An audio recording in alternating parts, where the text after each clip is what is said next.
안녕하세요. 장원필 변호사입니다. 반갑습니다. 오늘은 제 변호사 시절 얘기를 좀 해볼까 합니다. 변호사가 제가 된 지 20년 차니까요. 근데 이제 제가 전반부라고 할 수 있는 변호사로서 활동의 기간 중에 11년은 이제 서울에서 이렇게 했습니다. 그러다가 이제 부산 기장에 사무소를 낸 지는 이제 지금 만 9년이 됐습니다.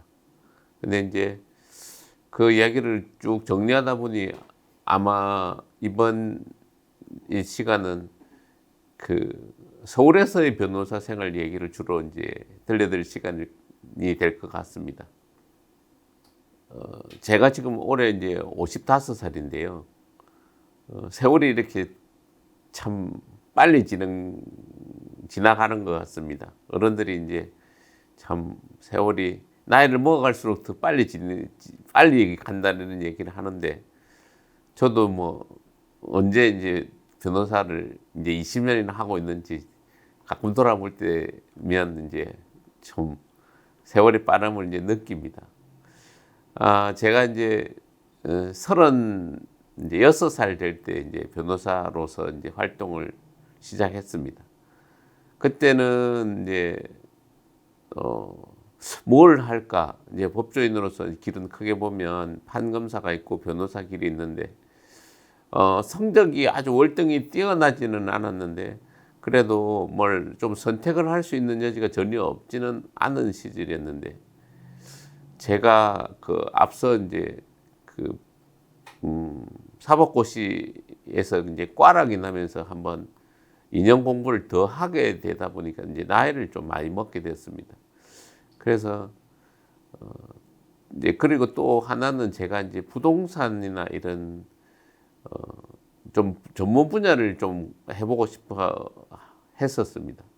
그래서 이제 이런저런 고민을 하다가 변호사로서 이제 내 전문 분야를 가져야 되겠다, 이렇게 해서 이제 그래서 변호사로서 활동을 하게 됐습니다.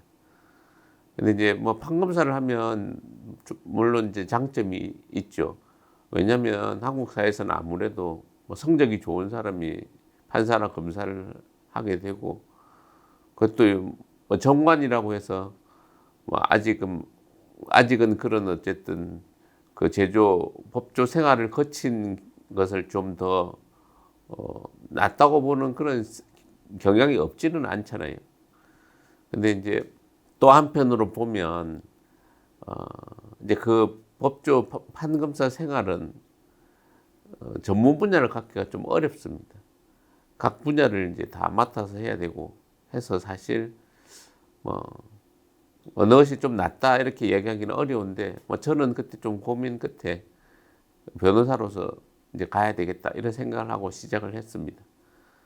처음에는 어디 유명한 큰 펌이나 이런 데 들어가서 좀 배워서 나중에 독립을 할까 이렇게 생각해서 큰 펌에 들어가려고 생각을 좀 해서 노력을 해봤는데, 뭐 제 생각에는 아마 이제 나이가 걸림돌이 된 것 같아요. 뭐 돌이켜보면 제가 이제 지금 법무법인을 경영하는 경영자 입장에서 보면 나이가 좀 이제 30살이 되지 않은 이런 정도의 시작을 해야 그 다음에 그 연차별로 그 기수별로 이제 들어오는 선후배 관계가 또 있는데, 그게 이제 아무래도 이제 나이를 많으면 그런 좀 특별한 아주 이제 재능이 있어서 아니면 뭐 경력이 있거나 이런 경우 아니면 굳이 그렇게 하지는 않는 것 같습니다. 뭐 저는 그래 몇 군데 트라이를 해봤는데 그게 여의치 않아서 결국은 이제 독립돼서 변호사 생활을 이제 개인 사업자 비슷하게 시작을 하게 된 겁니다. 처음 시작한 곳이 이제 법무법인 이제 백상이라고 서초동에 있는 겁니다. 우리가 가끔 TV 보면 유명한 사람들이 이렇게 큰 이제 법원 빌딩이 있고 거기 들어가는 거 이제 카메라 앵글에 담는 곳, 그 뭐 지금 판사님만 해도 100분이 몇백 명 되시는 그 아주 큰 서울중앙지방법원이 있는 곳이 서초동이거든요. 그래서 이제 그런 서초동에서 이제 저희가 법무부 백상은 이제 좀 한 6명 정도가 모여서 법무법인을 만들어서 했던 것이고, 제가 이제 들어갈 때 가서 좀 성장을 했습니다. 그래서 이제 제가 거기서 한 4년 정도 있었는데, 4년 동안에 이제 한 10여 명 정도 넘어서 마지막에 이렇게 또 이제 계속 제가 나가고 나서 보니까 20명 정도까지 계속 성장을 했습니다. 근데 어쨌든 제가 있을 때는 6명이 시작하는 정도의 이제 중소형 로펌이었죠. 거기서 이제 시작을 해서 이제 지나고 나서 보면 이제 걱정을 좀 많이 했었죠. 아무래도 이제 경력이라고는 연수원에서 배운 것을 가지고 이제 실제 변호사를 하려고 하니 뭐 누가 가르쳐 주는 것도 아니고 선생님이 있는 것도 아니고 말 그대로 이제 독립적인 활동을 하니까, 사실 처음 시작할 때는 그 여직원 한 명하고 이제 둘이 시작을 했었죠. 그 법무법인 안에서 소사장제 같은 걸로 이해하시면 됩니다. 그래서 1년 차 때는 여직원 한 명하고 했었고, 2년 차 때는 이제 또 사무장을 한 명 더 고용을 해서 3명 이렇게 했었고, 뭐 그런 체제를 아마 이제 4년 정도 법무법인 백상에 근무할 때까지는 계속 했었습니다. 주된 뭐 일과는 제가 이제 변호사 1년 차 때 결혼을 했는데요. 그래서 신혼집이 분당에 있었습니다. 분당에 있어서 시간은 많았는데, 그때는 이제 개업 초기여서 이제 긴장을 했는지 일찍 일어나서 뭐 부지런히 살았습니다. 이제 주로 이제 시간이 좀 많다 보니까 주로 한 거는 무료 법률 상담을 계속 많이 했습니다. 그래서 이제 서울지방변호사에서 매월 이제 1회씩 무료 법률 상담을 했고, 또 서울시청에서 이제 또 무료 법률 상담 해주는 이런 곳이 있어서 가서 무료 법률 상담을 하면서 뭐 한번 가면 작게는 한 5명, 많게는 10명 정도씩 상담을 뭐 쭉 하는 그런 일이었고, 또 주말마다 대한변호사협회랑 서울지방변호사에서 그 매주 토요일 정도에 이제 법률 강의를 많이 했습니다. 그 변호사 연수 과정 같은 것인데요. 9시부터 시작하면 저녁 6시까지 풀로 했습니다. 그러니까 강의를 한 2시간씩 그 4개 정도의 테마를 연속해서 특정한 주제로, 뭐 예를 들면 부동산법 이러면 부동산법에 관한 강의를 판사님이나 그 유명한 변호사님 이런 분들이 나와서 강의를 변호사들 상대로 주로 하는 거였죠. 또 뭐 상속법이면 상속법, 뭐 이혼법이면 이혼법. 그러니까 주제를 이제 돌아가면서 1년에 대한변호사에서도 한 20여 회 하고, 뭐 서울지방변호사에서도 몇십 회 했으니까 거의 매주 있었는데, 저는 1년에 한 20번 정도의 강의는 들었던 것 같아요. 자주 들었던 거죠. 공부를 좀 많이 했고, 그 신림동에서 이제 사법고시 공부하고 연수원에서 배운 지식을 좀 체계적으로 실무하시는 판사나 검사님들 아니면 변호사님들이 몇십 년 한 이제 정리되어 있는 지식을 체계적으로 이렇게 강의를 듣다 보니까 그때 변호사 실력이 무척 늘었습니다. 지나고 나면. 저도 지금 이렇게 돌이켜 보면 저도 이제 강의를 하는 나이가 됐는데, 그 강의했던 그 강의들이 되게 주옥 같은 강의들이 많았죠. 실무하는 데 도움이 많이 됐습니다. 그리고 이제 제가 일을 하다 보니 주로 일과는 아침에 이제 좀 아침형 인간입니다. 그래서 이제 예전에 제가 이제 그 중고등학교 학교 다닐 때 6시 전에 일어나서 뭐 아침밥 먹고 학교 일찍 갔다고 얘기 드렸잖아요. 그 변호사 할 때도 뭐 그 패턴이 좀 이어졌습니다. 그래서 뭔가 아침에 이제 한 6시쯤 일어나면 그 사무실에 가가지고 한 6시 반이나 이렇게 됐는데 첫 문을 열고 들어가가지고 직원이 이제 한 8시 반 정도면 출근을 하는데요. 그 출근할 때까지 그 필요한 그 준비 서면이라고 하는 소송에 필요한 서류들을 그걸 다 하나를 썼습니다. 그 원래는 그 하나 쓰는데 보통 변호사들은 한나절씩 정도 걸려서 쓰거든요. 그래서 저도 이제 사실 그때 뭐 한 2시간 정도 해서 그걸 뚝딱 쓰는 거죠. 그러고 나서 이제 직원이 오면 김밥을 뭐 하나 이제 사 먹든지 아니면 뭐 간단하게 아침을 먹든지 뭐 그런 패턴들을 좀 계속 이어갔어요. 그리고 이제 주말에는 뭐 사람들도 많이 만나고 퇴근 후에도 좀 바쁘게 늘 살았던 것 같습니다. 그 뭐 잊지 못할 사건들은 제가 사실은 변호사 초창기에 좀 많이 이렇게 경험을 했는데요. 아무래도 시간이 많다 보니까 이런저런 사건 사고들을 쭉 인터넷에 찾다 보면 또 상담을 하다 보면 이게 좀 재미있는 사건들이 참 많았습니다. 그래서 제가 이제 그 로또 사건이라고 해서 뭐 신혼부부가 이제 서로 이제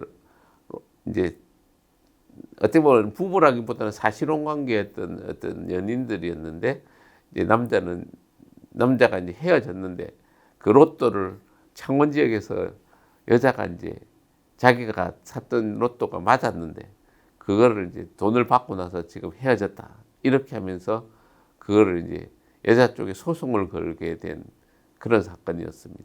뭐 알고 보면 이제 로또를 여자 쪽에서는 뭐 남자랑 못 살겠으니까 헤어지는 것이지 뭐 로또하고 상관없다 이렇게 하는 입장이었고 남자는 아니다. 이제 로또를 받은 게 틀림없다. 창원했고 그 창원 지역 우리가 그때 내가 샀던 자기가 산 곳이 거기서 1등이 나왔는데 거기서 이제 내가 내 거다. 뭐 이런 식으로 이야기하면서 막 분쟁이 꽤나 좀 시끄러운 일이었는데 제가 또 뭐 아무도 좀 안 하려고 하는 사건이었던 것 같아요. 좀 뭐가 실체가 불분명하다고 본 건데 뭐 저는 아직 그때 경험이 적었으니까 뭐 당사자의 의사가 그렇게 강력하다면 한번 해보자 이렇게 진행했던 사건이었고요. 또 기억나는 건 이제 고려 청자 사건이라고 어떤 사람이 이제 자기 집에 허름한 청자를 하나 있었는데 그 청자를 친구가 와서 이거 좋다고 좀 가져가서 집에서 좀 보고 해도 되겠냐고 해서 그걸 가져갔는데 가져갔다가 다시 돌려준 걸 보면 자기가 준 거는 이제 고려 청자 같이 이런 거였는데 갖다 준 거는 눈에 봐도 확연히 다른 이제 싸구려 그 도자기를 갖다 주면서 자꾸 우긴다는 거예요. 자기가 준 게 가져간 게 맞다고. 그러면서 자기가 가져온 뭐 이런저런 사진을 보여주면서 자기 건 이건데 뭐 지금 친구가 저 어디 가서 이제 팔아먹고 지금 저렇게 한다 뭐 이러면서 뭐 이제 또 그거 주장이 완강하니까요. 그럼 이제 또 해보자 이렇게 해서 시작했던 그런 유의 사건들이 있었습니다. 그러고요. 그래 한 4년 정도 이렇게 하다 보니까 제가 이제 변호사로서 그 어쨌든 변호사는 사실 좀 법률가 영역이 반이고 또 사업가 영역이 반입니다. 근데 좀 이 변호사 일이 좀 잘 제 체질에 맞았던 것 같아요. 그래서 처음 1년차, 2년차, 3년차, 4년차 이렇게 했는데 그 매출이 계속 잘 성장을 했습니다. 그래서 지금 한 4년차 정도 할 때 월 매출이 한 3천만 원 정도 됐습니다. 그래서 월 매출 3천만 원이면 지금 뭐 한 10년차 평균 안정적인 변호사 매출 수준입니다. 변호사 업계에서는.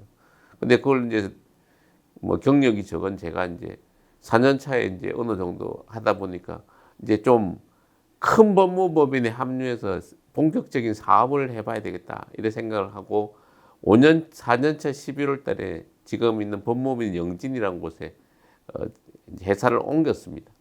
지금 법무법인 영진에 간 지가 2007년 11월 달이니까 2023년이니까 제가 영진에 근무한 지는 이제 두 번째 이제 제 법무법인인데요.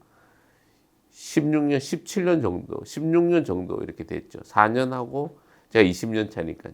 영진에 16년 있었는데 서울에 그렇게 7년 정도 있었던 겁니다. 영진에서는 이제 변호사 수가 훨씬 많았습니다. 이제 좀 테헤란로 대로변에 그 이제 그 특허청, 서울 특허청 빌딩에 저희가 있었습니다. 아마 10층인가 기억나는데 거기서 이제 거기는 이제 평수가 실평수가 한 400평이 넘었습니다. 그게 임대료 관리비를 합하면 한 1억 정도 되는 빌딩입니다. 오피스가. 그런 곳에 이제 변호사들이 한 30명 정도 있다가 뭐 영진이 이제 좀 그 변호사 수가 많을 때는 한 60명 정도까지 갔습니다. 서초동 분사무소나 여의도, 의정부, 대구, 뭐 지금 부산 이런 어떤 분사무소들이 제일 많을 때는 한 60명 정도 뭐까지도 됐는데 저는 뭐 합류해서 참 변호사로서 부지런히 활동을 한 것 같습니다. 주로 이제 부동산 건설 영역에 이런저런 분야를 많이 이제 트라이를 했던 겁니다. 그래서 이제 주로 한 분야는 부동산 건설 영역이었는데요. 기억 남는 거는 우선 이제 일조권 조망권 소송을 제가 많이 했습니다. 일조권 조망권이라 그러면 햇볕이 좀 잘 안 드는 앞에 건물이 이제 가리면 햇볕이 잘 안 들잖아요. 그래서 햇볕이 이제 잘 안 들게 앞에 건물을 가리게 지으면 일조권이 침해됐다고 해서 소송하는 거고, 조망권은 남산이나 한강 뭐 좋은 경치 같은 게 있는데 그 앞에 건물이 들어서면 그걸 또 가리니까 그거를 이제 좀 이제 침해가 생겼다 해서 하는 소송을 제가 뭐 이제 전국적으로 돌아다니면서 뭐 좀 이렇게 많이 했었고요. 또 이제 경매 사건도 좀 많이 했습니다. 그러니까 이제 그때는 당시는 이제 대형 사우나 이런 것이 유행하던 시절인데 대형 사우나를 둘러싸고 그 이제 대형 사우나는 사실 투자자들이 여럿입니다.